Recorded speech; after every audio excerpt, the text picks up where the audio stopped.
Algebraic expressions and identities.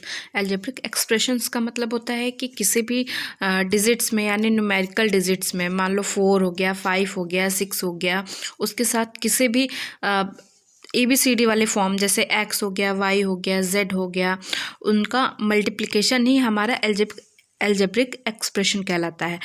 जैसे कि आपका 4x हो गया, 3x हो गया, 2x हो गया, या फिर ज़रूरी नहीं है x हो, 2y हो गया, 3y हो गया, z हो गया।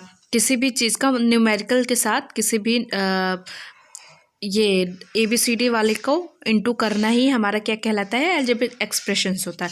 और आइडेंटिटीज़ का मतलब होता है फॉर्मूला होगा। इसमें कई सारे फार्मूला आते हैं, जैसे a+b का होल स्क्वायर, a-b का होल स्क्वायर। इस तरीके से 2-3 फार्मूला हैं जो तुम्हारे सिलेबस में सिर्फ 3 फार्मूला हैं। तो वो 3 फार्मूला ये हैं।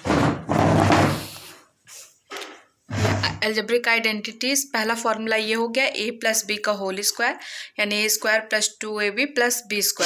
फिर सेकंड फार्मूला होता है a-b का whole square, a² - 2ab + b²। और थर्ड फार्मूला होगा तुम्हारा a² - b² का हो फार्मूला a+b और a-b।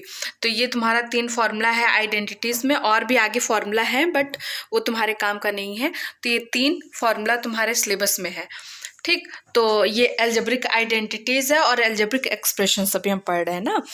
फिर उसके बाद आता है हम लोगों का terms, factors and coefficient. Terms क्या होता है कि कितना भी एक एल्जेब्रिक एक्सप्रेशंस में कितने टर्म्स दिए हुए हैं, यानी कि किसी में 4x एंड 5, जैसे ये हमारा टर्म्स कहलाएगा। 4x हो गया, 5x हो गया, प्लस 3x हो गया। जैसे मान लो कि 4x + 5 + 3, इसमें कितने टर्म्स हैं, 3 हैं। 1 2 3, 3 टर्म्स हैं।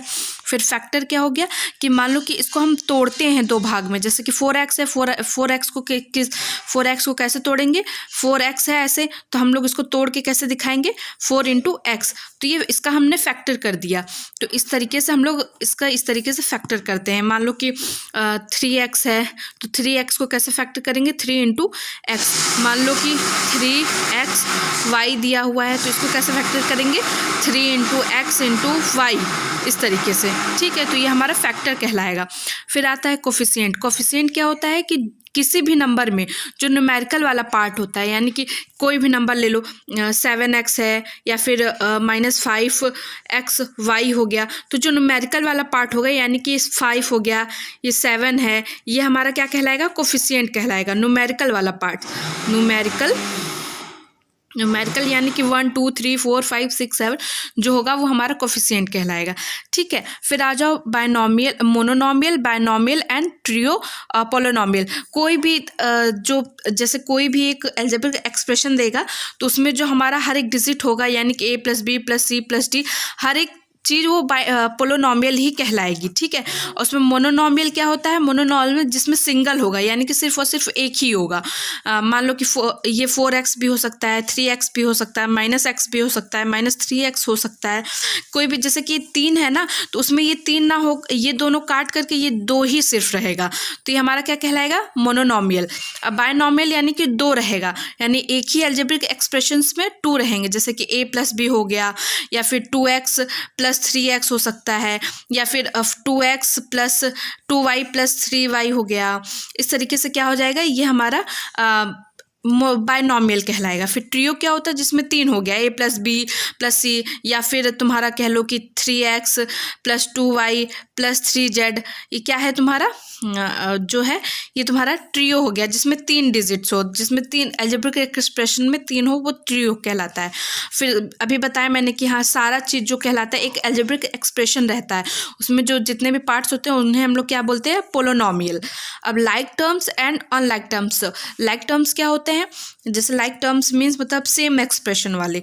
जो मान लो कि एक कोई नंबर दिया हुआ है, 3x + 2x + 5x, देखो तीनों में x है, तो ये क्या है, तुम्हारा लाइक टर्म्स है, ठीक है। अगर यही 3 अलग अलग डिफरेंस होते हैं, मान लो कि 3x + 2xy या एक्स स्क्वायर हो गया प्लस 3y। तो ये क्या हुआ कि ये इसके पास x है लेकिन इसके पास x है, लेकिन ये पावर 2 है, तो ये सेम नहीं होगा। इसके पास y है, तो ये जो जिसके पास तीनों जो सेम होते हैं वही हमारा लाइक टर्म्स होता है।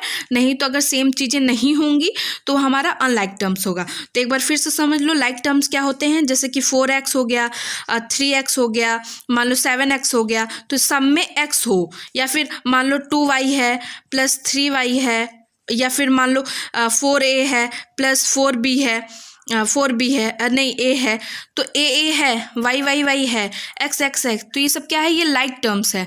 और अनलाइक टर्म्स मतलब जो सेम ना हो, मान लो 7x है या 7y है या 7 हुआ या -5 हुआ, तो ये अनलाइक टर्म्स हो गया। तो इस तरीके से समझ गई, और आगे का भी हम बताते हैं, भेजते हैं।